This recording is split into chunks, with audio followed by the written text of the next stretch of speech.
Hello dear students, welcome to the soft কি। আজকের এই ক্লাসে আমরা খুব গুরুত্বপূর্ণ টপিক নিয়ে ডিসকাস করব, সেটা হচ্ছে এলিমিনেশন রিয়াকশন মেকানিজম বা অপনয়ন বিক্রিয়ার মেকানিজম সম্বন্ধে। দেখো, সাবস্টিটিউশন বা হচ্ছে প্রতিস্থাপন বিক্রিয়ার ক্ষেত্রে যেরকম দুটো মেকানিজম খুব গুরুত্বপূর্ণ ছিল, যেটা হচ্ছে SN1 মেকানিজম এবং SN2 মেকানিজম, এক্ষেত্রে অপনয়ন বিক্রিয়ার ক্ষেত্রেও দুটো মেকানিজম কিন্তু খুবই গুরুত্বপূর্ণ, সেটা হচ্ছে E1 মেকানিজম এবং হচ্ছে E2 মেকানিজম।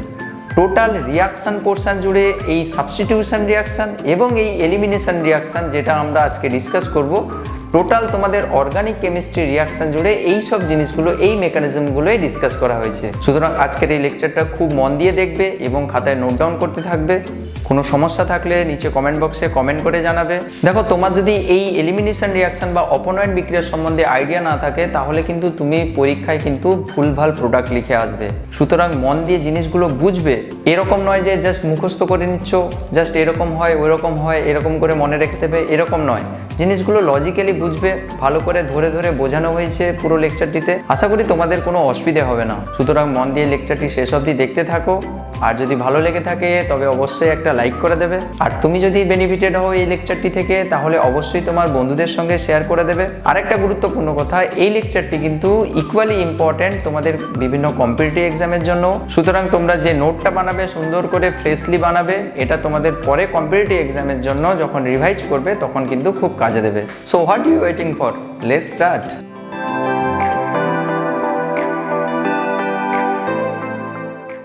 সাবস্টিটিউশন রিয়াকশন সম্বন্ধে আমরা আগে পড়েছি, প্রতিস্থাপন বিক্রিয়া।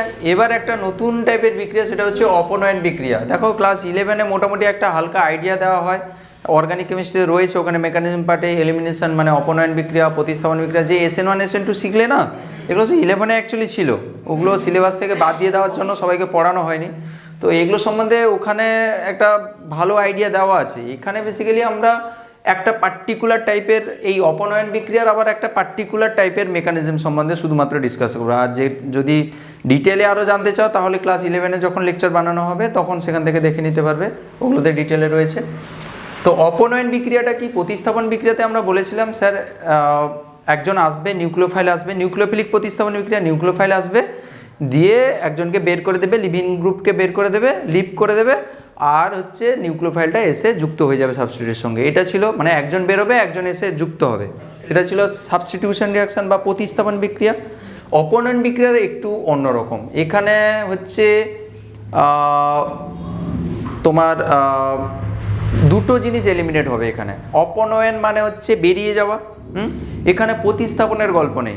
এখানে দুটো স্পিসিস, একটা পরমাণু, একটা গ্রুপ, দুটো পরমাণু বা দুটো গ্রুপ পাশাপাশি দুটো কার্বন থেকে বেরিয়ে যাবে। মানে কি বললাম, আরেকবার বলছি, পাশাপাশি দুটো কার্বনে যুক্ত দুটো অ্যাটম হতে পারে এ, পাশাপাশি দুটো কার্বনে অবস্থিত দুটো হচ্ছে গ্রুপ হতে পারে, ফাংশনাল গ্রুপ হতে পারে, বা পাশাপাশি অবস্থিত দুটো কার্বনে একটাতে পরমাণু রয়েছে, অ্যাটম এ মানে অ্যাটম আর কি, পরমাণু রয়েছে, একটাতে গ্রুপ রয়েছে, পাশাপাশি অবস্থিত। এই রকম যদি সিস্টেম থাকে, অ্যাটম অ্যাটম পরমাণু পরমাণু বা গ্রুপ গ্রুপ বা গ্রুপ পরমাণু এরকম যদি থাকে, তখন হচ্ছে ওরা এলিমিনেট করে যায়। এলিমিনেট মানে অপনয়ন হয়, এই জন্য অপনয়ন বিক্রিয়া বলা হচ্ছে। তখন কী হয়, যদি এরকম বেরিয়ে যায়, তাহলে যদি সিঙ্গেল বন্ড থাকে তাহলে ডাবল বন্ড হয়ে যাবে, ডাবল বন্ড তৈরি হবে কম্পাউন্ডের মধ্যে। যদি ডাবল বন্ড থাকে সেটা ট্রিপল বন্ড হয়ে যাবে। মানে বলতে পারি যে বিক্রিয়াজাত পদার্থের মধ্যে অসম্পৃক্ততা বাড়াচ্ছে, আনস্যাচুরেশন বাড়াচ্ছে। এই ধরনের রিয়াকশানকে বলা হয় অপনয়ন বিক্রিয়া বা এলিমিনেশন রিয়াকশান। বোঝা গেল যে স্যার, পাশাপাশি অবস্থিত দুটি কার্বন পরমাণু থেকে যদি দুটো স্পিসিস, আমি বলে দিলে সবচেয়ে বেটার, দুটো স্পিসিস যদি এলিমিনেট করে যায়, তাহলে যদি সিঙ্গেল বন্ড থাকে সিঙ্গেল বন্ড ডাবল বন্ডে রূপান্তরিত হয়, ডাবল বন্ড থাকলে সেটা হচ্ছে ট্রিপল বন্ডে রূপান্তরিত হয়। এই ধরনের বিক্রিয়াকে বলা হচ্ছে অপনয়ন বিক্রিয়া বা এলিমিনেশন রিয়াকশান। টোটাল 3 রকমের অপনয়নের মেকানিজম রয়েছে। বাবু, তোমাদের আমি মোটামুটিভাবে শিখিয়েছি সাবস্টিটিউশন রিয়াকশানের ক্ষেত্রে বা প্রতিস্থাপন বিক্রিয়ার ক্ষেত্রে 2 রকমের মেকানিজম, SN1 আর SN2। আরও তার হায়ার লেভেলে আরও সাবস্টিটিউশনে আরও মেকানিজম রয়েছে, SNI রয়েছে, SN1 ডট রয়েছে, ঠিক আছে। তো ওইগুলো নিয়ে আমরা বেশি ডিসকাস করব না। এখানেও সেরকম এলিমিনেশনেরও অনেক টাইপের মেকানিজম রয়েছে। E1 রয়েছে, সেখানে যেরকম SN1 ছিল, E ফর এলিমিনেশন, ঠিক আছে, এলিমিনেশনের জন্য E এসছে। এলিমিনেশন ইউনিমলিকুলার, ওয়ানটা সেখানে এসেছিল ইউনিমলিকুলার মানে রেট ডিটারমিনিং স্টেপে একটা স্পিসিস টেক পার্ট করছিল, এখানেও সেরকম E1 E2 সেখানে SN2 ছিল, এখানে E2 আর হচ্ছে একটা এক্সট্রা E1CB মানে elimination unimolecular with respect to conjugate base, অনুবন্ধী ক্ষারকের রেসপেক্টে। এগুলো নিয়ে আমরা ডিসকাস করবো না, আমাদের ইন্টারেস্ট শুধুমাত্র E2 রিয়াকশান নিয়ে এখানে, ঠিক আছে? যখন আমরা ডিসকাস করবো প্রচুর পরিমাণে, সেগুলো যখন লাগবে তখন আমরা সেগুলো ডিসকাস করবো। আমরা শুধু E2 নিয়ে আমরা আলোচনা করব। E2কে এক্ষুনি বলবো, দেখবে 1-2 এলিমিনেশন বা বিটা এলিমিনেশন রিয়াকশনও বলা হয়, এগুলো লিখে রাখবে 1-2 এলিমিনেশন বা বিটা এলিমিনেশন রিয়াকশন। তো বেসিক্যালি এখানে অপোনেন্ট বিক্রিয়া ডিহাইড্রো হ্যালোজিনেশন করব। ডিহাইড্রো হ্যালোজিনেশন মানে হাইড্রোজেন তার সঙ্গে হচ্ছে হ্যালোজেন বেরিয়ে যাওয়া, ডি মানে বেরিয়ে যাওয়া, হাইড্রো হ্যালোজিনেশন মানে হাইড্রোজেন তার সঙ্গে হ্যালোজেন মানে HX বেরিয়ে যাওয়া আর কি, এইটা বলতে পারো। ডিহাইড্রেশন মানে হচ্ছে জল বেরিয়ে যাওয়া, ডি হ্যালোজিনেশন মানে হচ্ছে X2 বেরিয়ে যাওয়া, ডি হাইড্রো হ্যালোজিনেশন মানে হচ্ছে HX বেরিয়ে যাওয়া, তাই না? এগুলো তো তোমাদের তো শিখিয়েছি তো, তাই না? আচ্ছা, আর ডিহাইড্রোজিনেশন মানে H2 বেরিয়ে যাওয়া, ডিহাইড্রোজিনেশন, ঠিক আছে? তো বেসিক্যালি এখানে ডিহাইড্রো হ্যালোজিনেশন করবো মানে HX বের করবো, মানে তাহলে বুঝতেই পারছো স্যার পাশাপাশি অবস্থিত দুটি কার্বন পরমাণুতে একটাতে নিশ্চয়ই হাইড্রোজেন থাকবে, একটাতে X থাকবে মানে হ্যালোজেন থাকবে, দিয়ে ওরা বেরিয়ে যাবে, দিয়ে তোমার ডবল বন্ড বা ট্রিপল বন্ড তৈরি করবে। এখানে বেসিক্যালি তুমি দেখতে পাবে ডবল বন্ড ফর্মেশন হবে, ঠিক আছে? তো আমরা এবার ডিসকাস করবো E2 এলিমিনেশন রিয়াকশন নিয়ে। তো বেসিক্যালি এখানে রেটটা সম্বন্ধে আমি লিখিনি, রেটটা আমি বলছি, এটা হচ্ছে এর RD স্টেপ বা হচ্ছে রেট ডিটারমিনিং স্টেপ। E2-র মেকানিজমটা কি তোমাকে আমি মেকানিজম স্টাডি করাবো, দেখো। তাহলে E2টা আমি মুছে দিচ্ছি এখানে। E2 তোমরা যেরকম লিখেছো সেরকম লিখে রাখবে, এটা E2-র মেকানিজম আমি করছি বেসিক্যালি। 2টা এখানে নিচে লেখা হবে না, তার মতো এরকম লেখা হবে, মানে তারই লাইনে থাকবে, হ্যাঁ তারই লাইনে থাকবে। এখানে কি নেওয়া হয়, একটা হচ্ছে হ্যালো অ্যালকেন নেওয়া হয়। তো এখানে হ্যালোজেন হিসাবে এখানে X লিখলে ভালো হতো, X সমান কি নিতাম, ক্লোরিন, ব্রোমিন বা আয়োডিন। ফ্লুরিন তো তোমরা জানো, এখানে নেব না, আমি এখানে নেব না, বাট একটা স্পেশাল কেস রয়েছে, একটু পরে ডিসকাস করছি। এখানে আমি X হিসাবে ব্রোমিনকে লিখেছি, এই জন্য X লিখে দিয়েছি, এটা ক্রস নয়, X লিখে দিয়েছি, X সমান ক্লোরিন, ব্রোমিন, আয়োডিন, এগুলো হতে পারে, ঠিক? তো এখানে আমি X হিসাবে ব্রোমিনকে লিখে দিচ্ছি, দিয়ে মুছে দিচ্ছি, ঠিক আছে? এবার এখানে কিন্তু আগের মতো নিউক্লিওফিলিক সাবস্টিটিউশন রিয়াকশনের মতো এখানে নিউক্লিওফাইল দেওয়া হবে না, এখানে কি ইউজ করা হবে, বেস ইউজ করা হবে, ক্ষারক ইউজ করা হবে। সেখানে নিউক্লিওফিলিক প্রতিস্থাপন ছিল, তাই হচ্ছে নিউক্লিওফাইল ইউজ করেছিলাম।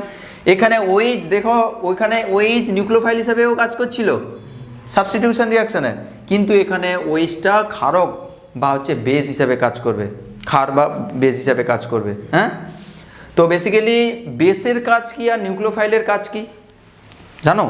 নিউক্লিওফাইলের কাজ হচ্ছে, নিউক্লিওফাইল সবসময় হচ্ছে নিউক্লিয়াসে অ্যাটাক করে, কার্বন সেন্টারে অ্যাটাক করছিল না তখন, যে নিউক্লিওফিলিক সাবস্টিটিউশন রিয়াকশন করতাম আমরা, এই যে CH3Br যদি নিতাম, তাহলে নিউক্লিওফাইলটা আমরা কোথায় অ্যাটাক করাতাম, এই কার্বন সেন্টারে, মানে কার্বনের নিউক্লিয়াসে অ্যাটাক করতো।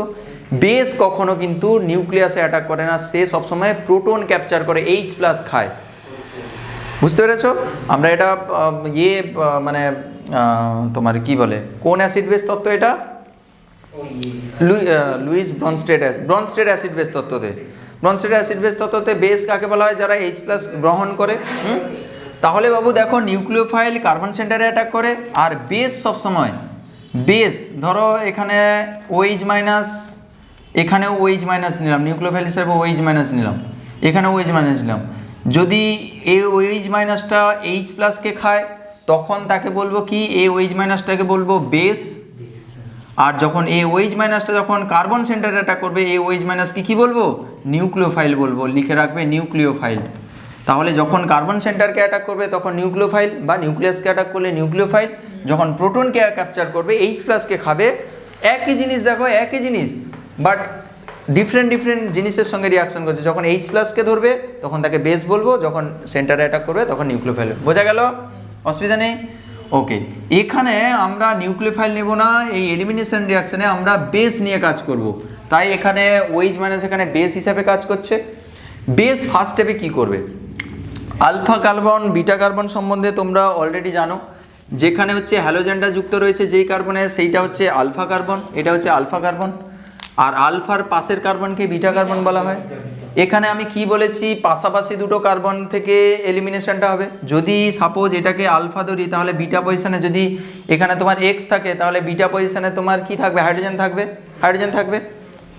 এখানে সবসময়ের জন্য আলফা পজিশনে হ্যালোজেনই থাকবে, কারণ হ্যালোজেনটা তো প্রায়োরিটি বেশি, ওটাই তো আলফা হবে। তাহলে এইটা হচ্ছে আলফা কার্বন। আলফা থেকে সবসময় লিভিং গ্রুপ বেরোবে, আর বিটা থেকে সবসময় প্রোটন বেরোবে, এইচ প্লাস বেরোবে, এটা মনে রাখবে। তাহলে এলিমিনেশনটা হবে কিভাবে, বিটা থেকে একটা এইচ প্লাস বেরিয়ে যাবে, আর আলফা থেকে হচ্ছে হ্যালোজেন একটা বেরিয়ে যাবে। এবার দেখো মেকানিজমটা, এদিকে তাকাও, দেখো এই রকম করে বেশ তার হচ্ছে ইলেকট্রন জোটটা নিয়ে এই প্রোটনকে খেলো। দেখো এই প্রোটনকে খাওয়ার পরে এখানকার যে ইলেকট্রন জোটটা রয়েছে, এখানে বেসিক্যালি এই প্রোটনটাকে খাওয়া মানে কি এইচ প্লাস হিসাবে খেলো। তাহলে এইচ প্লাস যদি এটা হয়ে যায়, একে মাইনাস করে দেবে। আমার কথাটা বুঝতে পারলে না? এখানে ধরো এই রকম করে সিএইচ বন্ধনটা রয়েছে, তাহলে এটা যদি ব্রেক করে যায় কি কি তৈরি হবে বাবু, সিএইচ প্লাস আর হচ্ছে সি মাইনাস হবে। এবার বুঝতে পেরেছো তো? এই এইচ প্লাসকে এই এইটা খাচ্ছে আর কি। তাহলে এ কি হয়ে যাবে, ও এইচ আর এইচ প্লাসের সঙ্গে জল হয়ে বেরিয়ে যাবে, এই যে জল হয়ে গেছে। ঠিক, এখানে একটা মাইনাস থাকবে, ওই মাইনাসটাকে আমি ডিরেক্টলি লেখার চেষ্টা করছি, যে ওইখানে যে মাইনাসটা মানে মাইনাস মানে ইলেকট্রন জোটটা, ওই মাইনাসটা পরের স্টেপে কী হয়ে যাবে, এরকম করে ঘুরে এলো, এই বন্ধনে দিল, ডবল বন্ড হয়ে যাবে। দুটো ইলেকট্রন মানে একটা বন্ড, তাহলে ডবল বন্ড হয়ে গেলে বাবু দেখো এই কার্বনের হাত কটা ছিল আগে, 1 2 3 4টে সাথে ছিল, আবার একটা নতুন বন্ধন হয়ে গেল। এরকমই এক্সিস্ট করতে পারে, তোমার ঘরে তাড়িয়ে দেবে। 2 2 4টা হাত পসিবল, 5টা হাত কি করে হবে, ওই জন্য সে ভোগময় গেছে। তাহলে 5টা যেন না হয়, তাই কি করতে হবে, তোমাকে একটা বন্ধন খুলতে হবে। খুলবে কোনটা, এই বন্ধন খুলবে। তুমি জানো আগে থেকে যে এই বন্ধনটা দুর্বল বন্ধন, তাই এটা খুলে যাবে। আলটিমেট রেজাল্ট কি হলো সমু, এখানে একটা ডবল বন্ড ফর্মেশন হলো। স্যার এখান থেকে একটা এইচ প্লাস বেরিয়ে চলে গেল, দিয়ে ওইচ মাইনাসের সঙ্গে যুক্ত হয়ে জোড়ু তৈরি করে দিল। আর এখানে বি আর মাইনাসটা দেখো, এখানে বন্ধন ইলেকট্রন জোটটা ছিল তাকে নিয়ে চলে গেল, মানে বি আর মাইনাস হিসেবে বেরিয়ে গেল। সেই যে বি আর মাইনাসটা পরে এইখানে যে কে প্লাসের সঙ্গে যুক্ত হয়ে কে বি আর তৈরি করেছে আর কি। ঠিক আছে, তো বেসিক্যালি এখানে তোমাকে বেস দরকার। বেসটা আসে কোত্থেকে, কেওইচ থেকে। তুমি বেসের সোর্স অন্যান্য অনেক কিছু রয়েছে, ঠিক আছে, এনএওইচ দিয়েও করতে পারো। তাহলে এখান থেকে কে প্লাস আর ওইচ মাইনাস হলো, এই ওইচ মাইনাসটা হচ্ছে এখানে বেস হিসাবে আমি লিখেছি আর কি, বুঝতে পেরেছো? এবার একটা জিনিস খেয়াল রাখবে সবসময়ের জন্য, এই এলিমিনেশন রিয়াকশানে সবসময় অ্যালকোহলিক কেওইচ নেওয়া হয়, বেসটাকে সবসময় অ্যালকোহল মিডিয়ামে নেওয়া হয়, আর হাই টেম্পারেচার দিতে হয়। যদি এখানে দেখো এখানে একটা প্রবাবিলিটি রয়েছে SN2 রিয়াকশান করার, মানে সাবস্টিটিউশন রিয়াকশানেরও প্রবাবিলিটি রয়েছে। তুমি বলবে স্যার কেন, আমি কি করে বুঝবো, এখানে তো SN2 তো হতে পারতো, এটা 1 ডিগ্রি। তো সবসময় জন্য খেয়াল রাখবে, যখন অ্যালকোহলিক মিডিয়াম দেবে তখন সবসময় এলিমিনেশন রিয়াকশান হবে। যদি জলীয় কেওইচ দিয়ে দাও এখানে, সাবস্টিটিউশন রিয়াকশান ফটাস করে হয়ে যাবে, হয় SN1 না হলে SN2।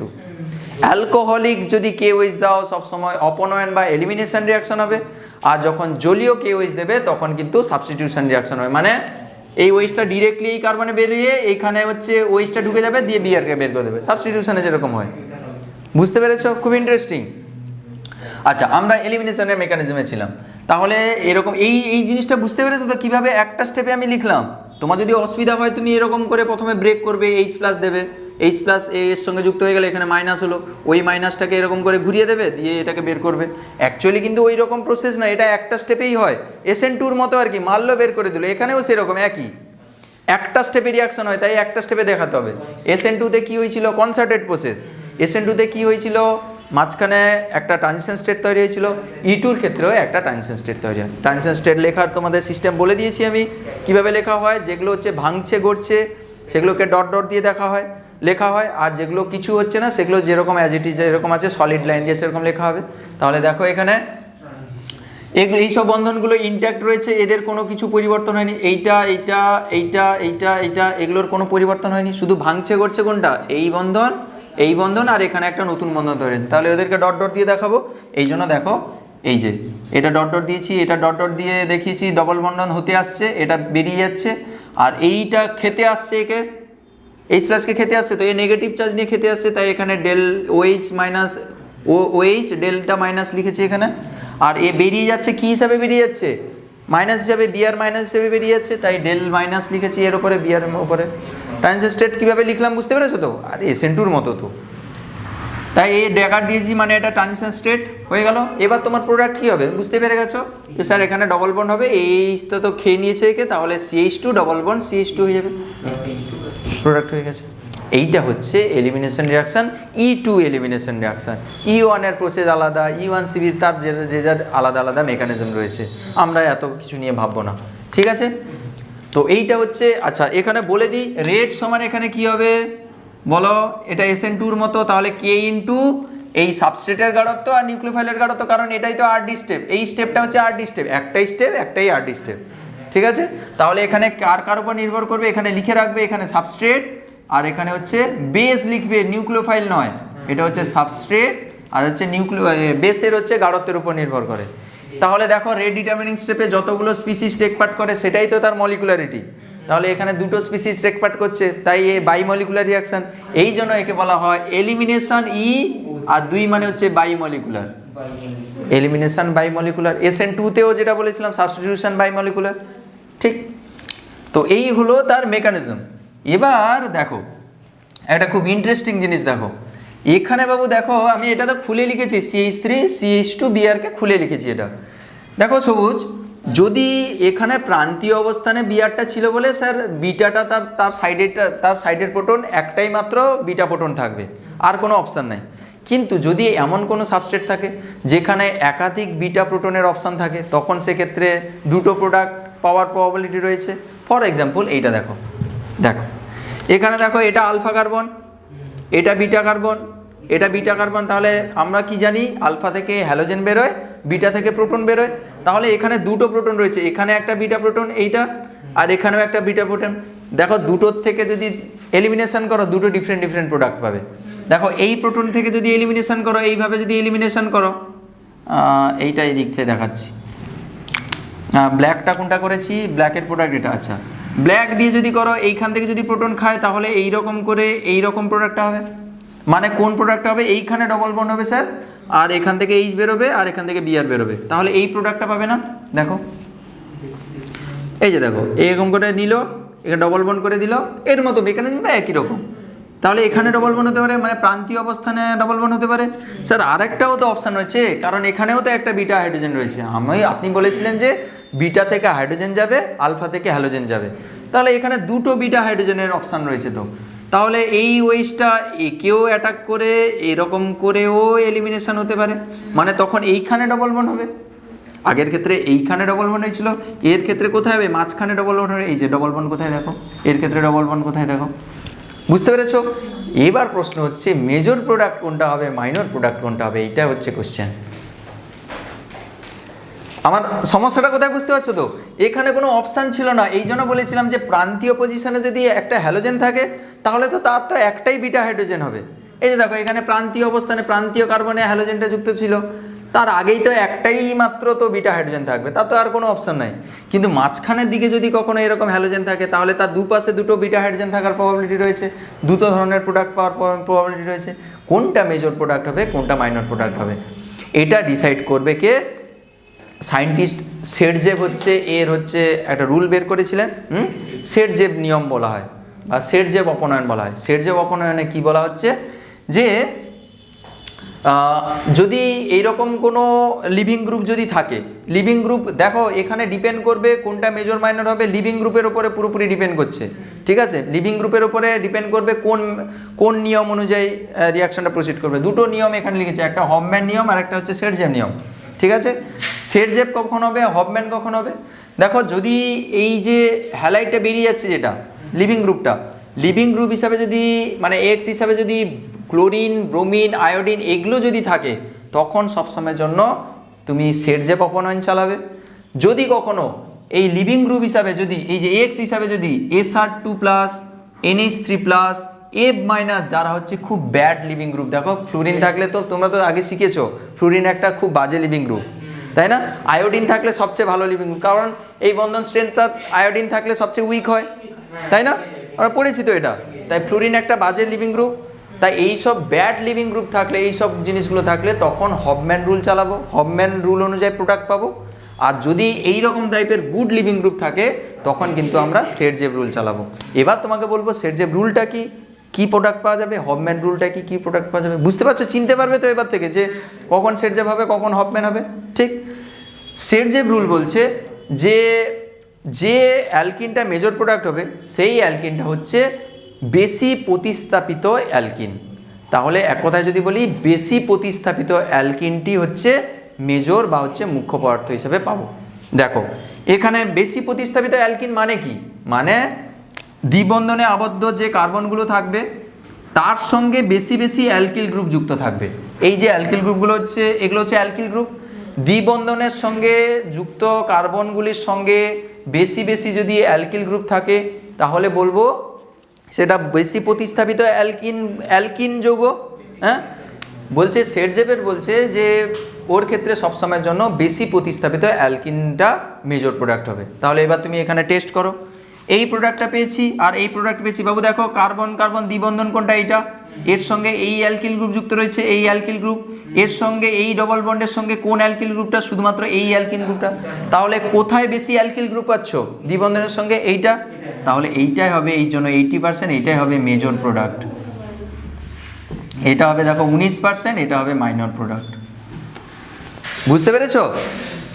তাহলে যখন এইরকম ভালো লিভিং গ্রুপ দেখবে তাহলে বেশি প্রতিস্থাপিত অ্যালকিনটি হচ্ছে মেজর প্রোডাক্ট হিসাবে তুমি কনসিডার করবে। তার লজিকটা তোমাদের এবার একটু বলবো নাকি, যে কেন স্যার বেশি প্রতিস্থাপিত অ্যালকিনটি মেজর প্রোডাক্ট হিসেবে পাওয়া যাচ্ছে, একটু বলে দিচ্ছি। দেখো মেকানিজমে তুমি একটা জিনিস বুঝতে পারছো তো, এখানে ডবল বন্ড ফর্মেশন হয় মেকানিজমে ট্রানজিশন স্টেটে দ্বিবন্ধন তৈরি হয় বলে বলা হয় যে রিয়াকশানটা দ্বিবন্ধন চরিত্রের মাধ্যমে প্রসিড করে। তোমরা তো জানো দ্বিবন্ধন মানে হচ্ছে অ্যালকিনের স্থায়িত্ব কখন বেশি হয়, যদি স্যার সেখানে রেজোনেন্স হয়, যদি সেখানে বেশি পরিমাণে হাইপার কনজুগেশন হয় তখন সেটার হচ্ছে দ্বিবন্ধন মানে অ্যালকিনের স্টেবিলিটি বেশি হয়। তুমি এখানে দেখো না, এক্ষেত্রে হাইপার কনজুগেশন সবুজ কটা হবে বলো তো, দ্বিবন্ধনের সঙ্গে কটা সিএইচ বন্ধন রয়েছে, এখানে 3টে, এখানে 3টে, তাহলে এখানে 6H হচ্ছে। এখানে কটা দ্বিবন্ধনের সঙ্গে ডিরেক্টলি সিএইচ বন্ধন, এই দুটো মাত্র, তাহলে এখানে 2H হচ্ছে।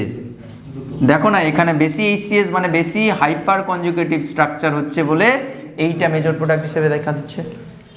তোমাকে একটা ট্রিক দেবো যে তুমি প্রোডাক্ট দেখবে, প্রোডাক্টে যেখানে দেখবে ডবল বন্ডটা বেশি স্টেবল, রেজোনেন্স হতে পারে বা হাইপার কনজুগেশনের মাধ্যমে হতে পারে, সেইটাকে তুমি সেটজেভ অনুযায়ী মেজর প্রোডাক্ট করে দেবে। As simple as that, nothing. বুঝতে পেরেছ? হলো? তাহলে এটা হচ্ছে সেটজেভের হচ্ছে প্রোডাক্ট হয়ে গেল। এবার সেটজেভ, এই যে সেটজেভ এলিমিনেশন বা E2 এলিমিনেশন কতগুলো কন্ট্রোলিং ফ্যাক্টর মানে কতগুলো ফ্যাক্টর দ্বারা কন্ট্রোল হয়।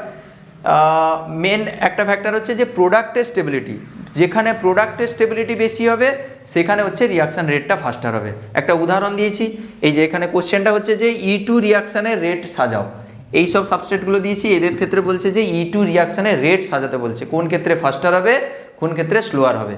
তাহলে বলো তোমাকে কি করতে হবে, বেসিক্যালি এখানে তোমাকে প্রোডাক্টগুলো আগে লিখতে হবে, প্রোডাক্ট লিখতে বুঝতে পারবো কোন প্রোডাক্টটা বেশি স্টেবল।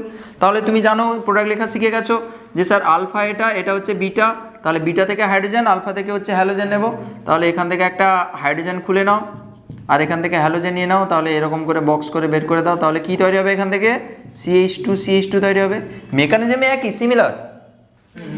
আচ্ছা এর ক্ষেত্রে কি হবে দেখো, এ তো সিমেট্রিক্যাল, দুপাশে একই জিনিস রয়েছে, তাই এই আলফা থেকে একটা কি নেবে, হ্যালোজেন নেবে, বিটা থেকে যে কোনো একটা বিটা থেকে হাইড্রোজেন নিয়ে নেবে, ধরো এখান থেকে হাইড্রোজেন নিয়ে নিল, তাহলে এটা CH2 করে দিলাম। তাহলে এরকম করে বের করে দিলে কি তৈরি হবে বাবু, এখানে CH3 CH double bond CH2 সবুজ। কি এখানেও সেম, এটা আলফা, যে কোনো একটা বিটা, ধরো এখান থেকে বিটা হিসাবে প্রোটন নিলাম, তাহলে এখানে যদি বিটা থেকে যদি একটা, আচ্ছা এখান থেকে নিচ্ছি, যে কোনো জায়গা থেকে নিতে পারো, তাহলে বাবু এরকম করে বের করে দিলে কি তৈরি হবে, এইখানে ডবল বন্ড তৈরি হবে, মানে এখানে যদি গুছিয়ে লিখি এরকম জিনিস আসবে, CH3 ডবল বন্ড CH2। দেখো এইখানে ডবল বন্ড তৈরি হবে, এইখানে ডবল বন্ড তৈরি হবে, আমি এটাকে এরকম করে ঘুরিয়ে দিয়েছি, আর কার্বনের সঙ্গে দুটো CH3 লাগবে, এই যে এটাই লাগিয়েছি। বুঝতে পারছো তো? বাড়িতে এগুলো দেখবে বুঝতে পারবে। এবার রেটটা কোন ক্ষেত্রে বেশি হবে কোন ক্ষেত্রে কম হবে, তুমি প্রোডাক্টের স্টেবিলিটি দেখবে। তাহলে দেখো এখানে কোনো হাইপার কনজুগেশন হবে না, এখানে সুচেতা কটা হাইপার কনজুগেশন হবে, ডবল বন্ডের সঙ্গে কটা CH বন্ধন রয়েছে, তিনটে CH বন্ধন, CH3 তিনটে CH বন্ধন, তাহলে এখানে 3HCS হবে, তিনটা হাইপার কনজুগেটিভ গঠন স্ট্রাকচার। এখানে কটা হবে, ডবল বন্ডের সঙ্গে 6টা CH বন্ধন, তাহলে এখানে 6HCS হবে। তাহলে এখানে প্রোডাক্টটা বেশি স্টেবল, তাই এর রেট হচ্ছে সবচেয়ে বেশি, তারপর এর রেট, তারপর এর রেট। তাহলে E2 রিয়াকশানের রেট এইভাবে লাইজ করবে। বোঝা গেল? আরও একটা ফ্যাক্টরের উপর ডিপেন্ড করে, সেটা তো বুঝতেই পারছো, লিভিং গ্রুপের প্রকৃতির উপরে। লিভিং গ্রুপ যত ভালো হবে তত রিয়াকশান রেট ভালো হবে। তাই এখানে আয়োডিন দিলে সবচেয়ে ভালো রেটের রিয়াকশান হবে, তারপরে ক্লোরিন দিলে তারপরে একটু কম, ফ্লোরিন দিলে আরও কম। বুঝতে পেরেছো? Bad living group. তাহলে এইভাবে রিয়াকশান রেটটা ডিপেন্ড করে। এবার চলো হফম্যানে। এটার ক্ষেত্রে খুব সিম্পল, 2 মিনিট, এটা তো একই রকম। তো এখানে শুধু লিভিং গ্রুপটা ডিফারেন্ট হবে। লিভিং গ্রুপটা মোর ইলেকট্রোনেগেটিভ গ্রুপ হবে, আর হচ্ছে ব্যাড লিভিং গ্রুপ, মানে এই যে F-, SR2+, NR3+, এইসব লিভিং গ্রুপ তুমি দেখবে আগে যে কি রয়েছে লিভিং গ্রুপ হিসাবে সাবস্ট্রেটে, সেটা দেখে জাজ করবে এটা হফম্যানে যাবে না হচ্ছে সেট যাবে। বুঝতে পেরেছো? তাহলে দেখো OH- দুজনের ক্ষেত্রে দিয়েছি। OH- এখানে কী হিসাবে, অ্যাকচুয়ালি এখানে খেয়াল রাখবে এগুলো সব অ্যালকোহলিক, কিন্তু অ্যালকোহলিক না দিলে কিন্তু ওটা কি হয়ে যাবে বলো তো, সাবস্টিটিউশন রিয়াকশন হয়ে যেতেও পারে। তাহলে এগুলো সব অ্যালকোহল দিবে, ALC, অ্যালকোহলীয়। ঠিক আছে, আমি হয়তো কখনো লিখতে ভুলে যেতে পারি। অ্যালকোহলীয় আর হচ্ছে হিট দিতে হয়, এখানে তাপ শক্তি দিতে হয় প্রচুর পরিমাণে। ঠিক আছে, আচ্ছা এখানে দেখো এখানেও দুটো প্রবাবিলিটি রয়েছে। সেটজেব হচ্ছে হফম্যান হচ্ছে সেটজেবের পুরো উল্টো। এর ক্ষেত্রে বেশি প্রতিস্থাপিত অ্যালকিন মুখ্য পদার্থ হিসেবে পাওয়া যায়, এখানে কম প্রতিস্থাপিত অ্যালকিনটা মুখ্য পদার্থ হিসেবে পাওয়া যাবে। তাহলে বলো এবার, এই দিক থেকে যদি প্রোটনটা খায়, কোন দিক থেকে, এই দিক থেকে যদি প্রোটনটা খায়, এরকম করে খেলে এইখানে ডবল বন্ড হবে, এরকম করে এইখানে ডবল বন্ড হবে। আর যদি এই দিক দিয়ে প্রোটন খায় তাহলে এইখানে ডবল বন্ড হবে, মানে এই প্রোডাক্টটা পাবে। এই দিক দিয়ে চালালে এইটা পাবে, এই দিক দিয়ে চালালে এইটা পাবে। কোনটা মেজর হবে? কম প্রতিস্থাপিত কোনটা? এইটা তো, এখানে কম HCS হচ্ছে তো, তাহলে এর ক্ষেত্রে মেজর হবে এইটা। দেখো পুরো উল্টে গেছে। আর এর ক্ষেত্রে মাইনর হবে এইটা, মানে এইটার ক্ষেত্রে এইখানের ক্ষেত্রে যেটা মেজর ছিল এটা সেটা মাইনর হয়ে গেল। ঠিক আছে, তো এই ক্ষেত্রে খেয়াল রাখতে হবে। দেখো এরকমও এরও ট্রানজিশন স্টেট একই রকমভাবে হয়, বাট এর ট্রানজিশন স্টেটটা একটু অন্যরকম। কি অন্যরকম? এখানে কিন্তু কার্বো অ্যানায়ন ক্যারেক্টারের মধ্য দিয়ে রিয়াকশানটা প্রসিড করে। একটু মুছে আমি দেখাচ্ছি জিনিসটা। হ্যাঁ, কার্বো অ্যানায়ন ক্যারেক্টারের মাধ্যমে জিনিসটা হয়। তো বেসিক্যালি এইরকম জিনিসটা ছিল, CH3, CH, CHF আর CH2H ছিল। দেখো এখানে তুমি কিভাবে, মানে তোমাকে আমি এটা জানাতে চাইছি যে কেন অ্যাকচুয়ালি কম প্রতিস্থাপিত অ্যালকিনটা তৈরি হচ্ছে, ওইটা আমি তোমাকে বলতে চাইছি। দেখো এখানে একটা জিনিস তো তুমি বুঝতে পারছো, ব্যাড লিভিং গ্রুপ, বাট এর ইলেকট্রোনেগেটিভিটি খুব হাই। ইলেকট্রোনেগেটিভিটি খুব হাই। দেখো আমরা OH- দিয়ে রিয়াকশান করতে চাইছি, বেস হিসাবে ইউজ করেছি OH-। তাহলে বেস কি খায়? প্রোটন খায়। এখানে দুটো প্রোটন রয়েছে, এটাও বিটা প্রোটন, এটাও বিটা প্রোটন। স্যার কোথার থেকে প্রোটন খাবে? মোর ইলেকট্রোনেগেটিভ অ্যাটম। তাহলে এ কি করে? ইলেকট্রোনেগেটিভিটি হাই বলে ইলেকট্রন জোটটাকে টানছে বেশি করে। তাহলে স্যার এখানেও টানছে, এখানেও টানছে। তাহলে কোন ক্ষেত্রে H+টা খুব তাড়াতাড়ি বেরোবে? স্যার যেখানে হাইড্রোজেনের অ্যাসিডিটি বেশি সেখানে হচ্ছে H+টা সহজে বেরিয়ে যাবে। তাহলে হাইড্রোজেনের অ্যাসিডিটিটা কোন ক্ষেত্রে বেশি, কোন ক্ষেত্রে কম দেখতে হবে। মানে এই হাইড্রোজেনের অ্যাসিডিটি বেশি নাকি এই হাইড্রোজেনের অ্যাসিডিটি বেশি, কম্পেয়ার করতে হলে তোমরা শিখেছো আগে যে স্যার যেখানে হচ্ছে H+টা বেরিয়ে যাওয়ার পরে যে অ্যানায়নটা তৈরি হবে, যেখানে অ্যানায়নটা বেশি স্টেবল হবে সেখানকার H+টা সহজে বেরিয়ে যেতে চাইবে। As simple as that. বুঝতে পেরেছো?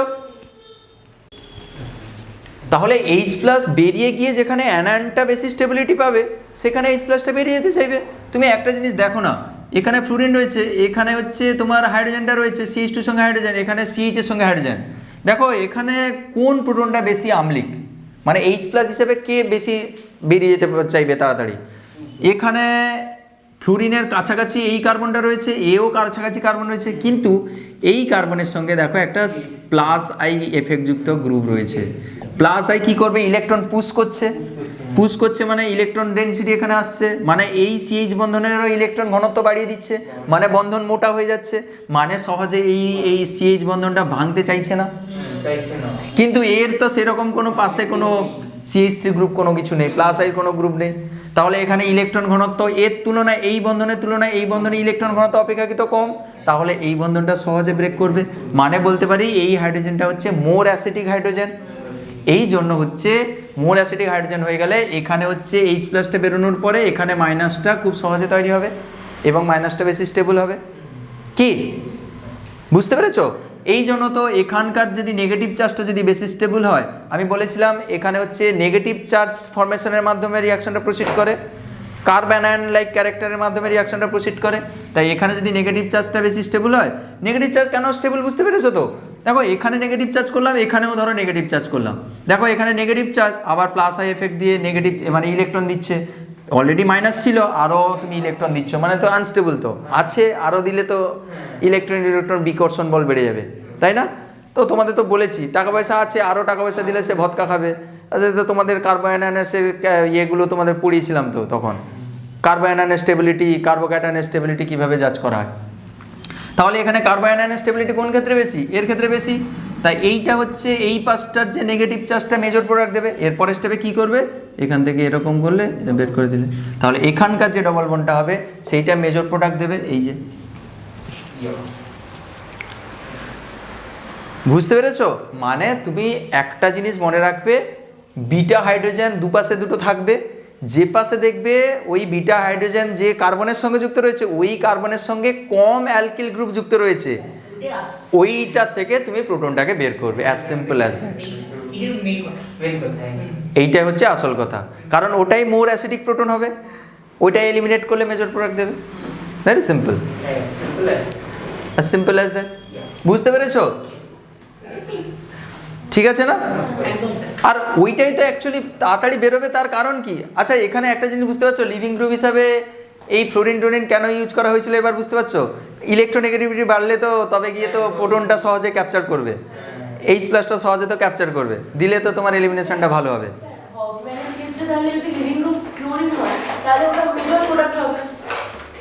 না, তার ক্ষেত্রেও দুটো প্রবাবিলিটি থাকবে তো, হফম্যানের ক্ষেত্রেও দুটো প্রোটন থাকতে পারে, এখানেও থাকতে পারে এখানে থাকতে পারে, কিন্তু লেস যেখানে অ্যালকিল গ্রুপ রয়েছে, বিটা হাইড্রোজেন যে কার্বনে যুক্ত রয়েছে এই দুটো কার্বনের মধ্যে, এটা তো বিটা কার্বন, এটাও তো বিটা কার্বন, যেখানে অ্যালকিল গ্রুপ কম রয়েছে, এখানে দেখো একটা অ্যালকিল গ্রুপ রয়েছে, এখানে অ্যালকিল গ্রুপ কিছু নেই, যেখানে কম অ্যালকিল গ্রুপ থাকবে ওই সাইডের প্রোটনটাকে হচ্ছে এলিমিনেট করাবে, দিয়ে ওই দিকে হচ্ছে ডবল বন্ড করাবে, ওইটা মেজর প্রোডাক্ট হবে।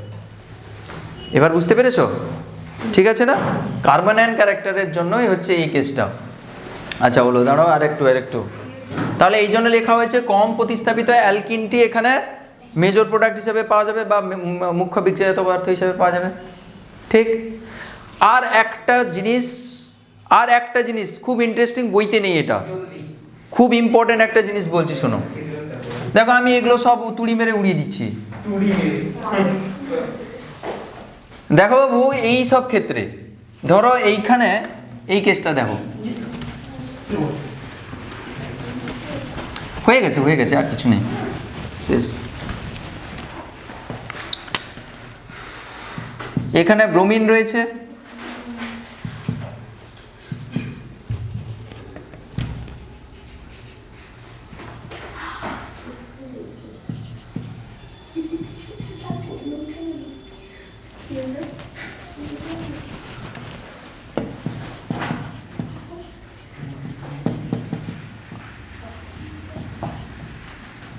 অনেক তোমরা নিটের জন্যই পড়ে নিলে, মানে এগুলোই সব রয়েছে পরে, এত অ্যাডভান্স লেভেলে তাদেরকেও পড়ায়নি। দেখো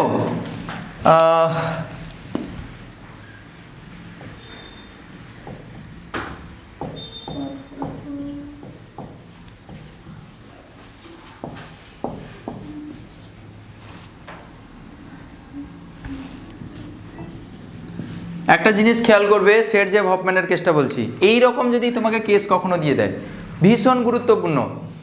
বলছে যে এই সবের ক্ষেত্রে ধরো এখানে ফ্লুরিন না দিয়ে তুমি ব্রোমিন দিয়ে দাও, ঠিক আছে, ব্রোমিন দিয়ে দিলাম। দেখো এই সাবস্ট্রেটের ক্ষেত্রে দুটো ডিফারেন্ট বেস দিয়েছে, দেখো এখানে কি দিয়েছে, এখানে দিয়েছে KOH দিয়েছে, আর এখানে কি দিয়েছে, এরকম একটা বড় গ্রুপ তার সঙ্গে K+, এটাকে টার্সিয়ারি বিউটক্সাইড বলা হয়, পটাশিয়াম টার্সিয়ারি বিউটক্সাইড, এরকম করেও তোমরা দেখবে অনেক জায়গায় এরকম লেখা আছে, এটা মাইনাস+। এগুলোতে তো মিথাইল রয়েছে, এগুলোতে খুলে লিখেছি আর কি। দেখো এটা তুমি বুঝতে পেরেছো, এটা একটা বাল্কি বেস, বাল্কি মানে বড় সাইজের বেস, অনেক বড় গ্রুপ রয়েছে তো অনেক কিছু, কিন্তু স্ট্রং বেস এটা, তাই না? আর এটা হচ্ছে অপেক্ষাকৃত ছোট বেস, এখান থেকে বেস হিসাবে কি আসবে গো বাবু? OH-, এখানে বেস হিসাবে OH- কাজ করবে, এখানে এই টোটাল জিনিসটা বেস হিসাবে কাজ করবে। এই রকম যদি কেসে তোমাকে যদি প্রোডাক্ট লিখতে পারলে তুমি এক্ষেত্রে তুমি সেট জেপ চালাবে নাকি এখানে সেট জেপ চালাবে না হফম্যান, কোথায় কি চালাবে বলো? নিচে চালাবো। নিচে কি চালাবে কেন? আমি তো বেসের কথা কিছু বলিনি।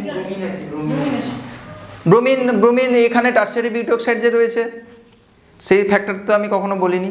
তুমি শুধুমাত্র লিভিং গ্রুপ দেখছো, লিভিং গ্রুপ এমন কিছু দিয়ে দিলাম সেখানে ডিফারেন্ট হতে পারে।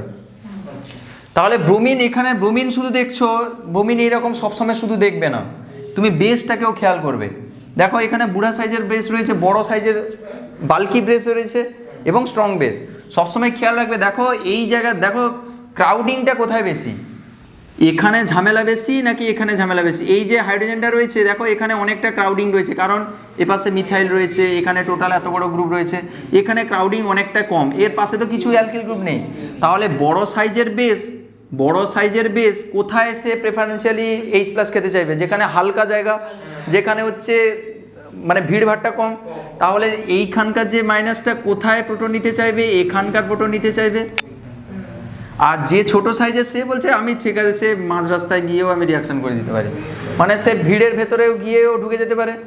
তাহলে এখানে ওইজ মাইনাসটা সে মোর ক্রাউডিং জায়গায় সে অ্যাটাক করতে পারে, মানে H+ খেতে পারে। আর যেটা বড় সাইজের বেস সে তো ভেতরে ঢুকতে পারছে না, এটা তো অনেক ভেতরে, এই প্রোটনটা তো অনেক ভেতরে রয়েছে। তাই এ চাইবে যেখানে একটু হালকা ফুলকা রয়েছে, যেখানে ক্রাউডিং কম, সেখানে H+ ক্যাপচার করি। তাই এখানে ক্যাপচার করবে আর এ ওইজ মাইনাস এখানে ক্যাপচার করবে। তাহলে এর ক্ষেত্রে প্রোডাক্ট কী হবে? হফম্যান প্রোডাক্ট হবে, লেস সাবস্টিটিউটেড প্রোডাক্ট হবে, মানে CH3 CH2 CH double bond CH2। আর এর ক্ষেত্রে কি হবে? এরকম পোর্শন ক্যাপচার করলো, এরকম করে এটা বের করে দিল, তাহলে এর ক্ষেত্রে কি হবে? CH3 CH double bond CH3। এর ক্ষেত্রে হবে সেট যে প্রোডাক্ট হবে SaYT JTFF। খুব ইম্পর্টেন্ট জিনিস পড়লে দেখো। তাহলে বড় সাইজ কোথায় অ্যাটাক করতে চাইবে? যেখানে কম ভিড়ভাট্টা রয়েছে, মানে মোর অ্যাসিডিক প্রোটনকে ক্যাপচার করতে চাইবে। আর ছোট সাইজের বেস তারা যেখানে ক্রাউডিং হয়েছে কোনো অসুবিধা নেই, সে অ্যাটাক করতে পারে, কোনো অসুবিধা নেই। বুঝতে পারলে?